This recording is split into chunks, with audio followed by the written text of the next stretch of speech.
আগামী ফেব্রুয়ারি মাসে অনুষ্ঠিতব্য জাতীয় সংসদ নির্বাচনকে সামনে রেখে নির্বাচনের প্রস্তুতি নিচ্ছে জাতীয় পার্টি।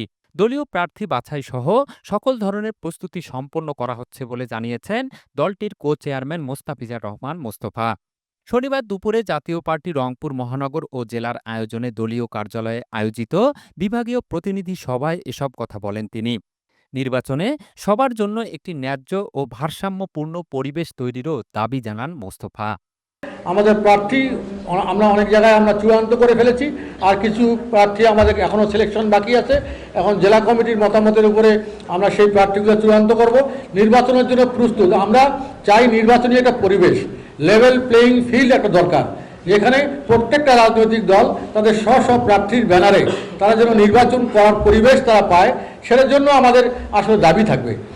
আওয়ামী লীগ সমর্থক কাউকে মনোনয়ন দেয়া হবে কিনা এমন এক প্রশ্নের জবাবে কো চেয়ারম্যান বলেন, ক্লিন ইমেজের কেউ চাইলে তাকে মনোনয়ন দেয়া হবে। এছাড়াও ৩০০ আসনে প্রার্থী দেয়া হবে বলে জানান তিনি। ৩০০ আসনে আমরা প্রার্থী দেব। এখন জাতীয় পার্টির প্রার্থীর চাইতে যদি ভালো শক্তিশালী প্রার্থী পাওয়া যায়, আমরা সে যদি ক্লিন ইমেজ থাকে, তার বিরুদ্ধে যদি কোনো সহিংসতার অন্য কোনো আলামত না থাকে, অবশ্যই পাবেন, দেবো না কেন। যেমন ধরেন আপনারা ফরিদপুর, গোপালগঞ্জ, অন্যান্য জেলাগুলো আছে যেখানে নিরঙ্কুশ তাদের আওয়ামী লীগের যেখানে সমর্থন আছে আপনারা জানেন, সেখানে যদি জাতীয় পার্টিকে যোগদান করে কেউ সেজন্য ক্লিন ইমেজের লোক যদি জাতীয় পার্টিতে যোগদান করে, তাহলে তাকে আমরা মনোনয়ন দেবো না কেন, অবশ্যই দেবো। এ সময় জাতীয় পার্টির অন্যতম আরেক নেতা অভিযোগ করে বলেন, ফেব্রুয়ারিতে নির্বাচন হলে জাতীয় পার্টি বিরোধী দল হবে জেনে দলটির ওপর নির্বিচারে অন্যায় করা হচ্ছে। জাতীয় পার্টিকে আজকে আমাদেরকে নির্বিচারে জাতীয় পার্টির উপরে অত্যাচার করা হচ্ছে। ডিউ টু কারণটা হচ্ছে ওরা মনে করতেছে যে রুমিং ফারহান উনি বলেছেন যে জাতীয় পার্টি এই মুহূর্তে নির্বাচন যদি হয় জাতীয় পার্টি হবে বিরোধী দল।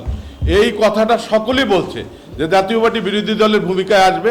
সেই কারণে জামাত ইসলাম সহ এনসিপি এবং অন্যান্য দল আমাদের জাতীয় পার্টির পিছনে লেগেছে এবং জাতীয় পার্টিকে ধ্বংস করার, জাতীয় পার্টিকে বানচাল করার, জাতীয় পার্টিকে বাতিল করার একটা পায়তারা তারা করছে।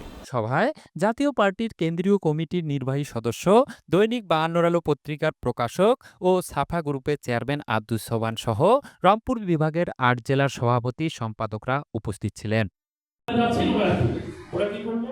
জুলফিকার জুয়েল, ৫২ আলো, রংপুর।